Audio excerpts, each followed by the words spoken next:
Okay, so let's explore some more learnings from the field. And in a recent conversation with a leader, it's interesting in the conversation, the concept of who is to blame and who is at fault when keeping somebody accountable came into our dual awareness. And I guess this is normal, right? So as a leader, oftentimes we have to keep people accountable. And when something goes wrong, the natural inclination is to look at who is to blame, who is at fault, who did what in order to contribute to this, and we target our energy towards that person. Is it really necessary? Does accountability work that way? So I was curious about this. In my experience and my discovery of accountability in the research and compiling this program, I don't think it is. I think there's absolutely no point for leaders to do two things when they create accountability. There's no point in asking why, because when you ask why, it's likely that you're going to get people being defensive, and it's likely that you're going to get some kind of spun story or some kind of excuse, even if it's not spun, if it's real. And that makes keeping the system accountable sometimes quite tricky. Now, this does not mean that we don't want to know what happened when we keep the system accountable as leaders, but asking the question why, um, it may be a trap. It may actually derail the conversation. So it's not necessary for us to ask why in order to enforce accountability. Hmm. Another dimension to this is that finding fault and finding who is to blame also is a useless enterprise because when I ask you, and I'm going to ask you to test this, if I come to you and say, you are to blame, versus if I come to you and say, you're responsible for the outcome, you're responsible for ensuring that what we committed is reached as an outcome.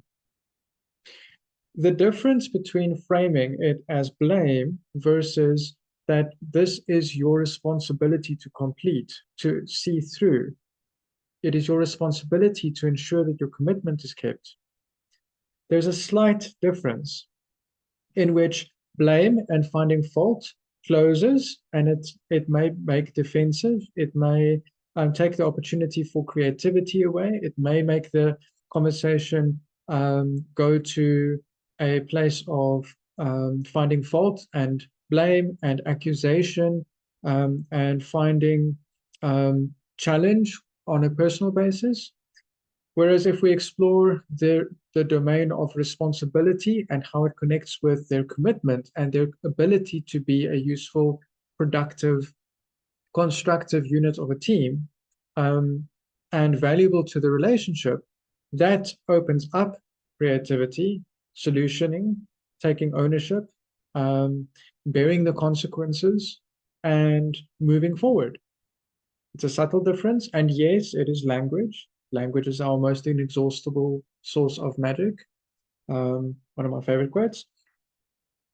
And yes, if I refer to you're responsible, I can still do it in an accusatory manner. So my stance as a leader needs to be, I don't care who's at fault. I don't care who's to blame. I don't care right now to know why this happens.